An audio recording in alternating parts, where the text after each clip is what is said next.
భారీ స్థాయి లొకేషన్స్‌తో ఈసారి మాత్రం ఇండియన్ సినిమా యొక్క రేంజ్ హాలీవుడ్ రేంజ్ వరకు దూసుకెళ్ళే విధంగా ట్రై చేస్తున్నాడు రాజమౌళి. ఆయన సెట్ చేసినటువంటి లొకేషన్స్ మాత్రం మైండ్ బ్లోయింగ్ అయ్యే విధంగా ఉన్నాయని చెప్పాలి. గ్రాండ్ క్యానియన్ అని అమెరికాలో ఒక అద్భుతమైన ప్లేస్ ఉంది. ఇక్కడ కొండలు కాళ్ళు పెడితే పడిపోయారంటే మనిషి ఉండడు.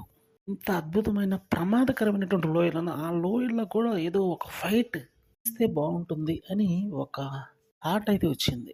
ఈ హాలీవుడ్ సినిమాలో కూడా ఆ లొకేషన్స్‌లో అయితే ఫైట్ తీయటం జరగలేదు. ఎంపైర్ స్టేట్ బిల్డింగ్ దగ్గర తీశారు. బుర్జ్ ఖలీఫా దగ్గర తీశారు. గోల్డెన్ గేట్ బ్రిడ్జ్ దగ్గర తీశారు. ఇట్లా చాలా చోట్లయితే తీశారు గానీ, ఈ లొకేషన్‌లో మాత్రం ఎవరు తీయలేదు.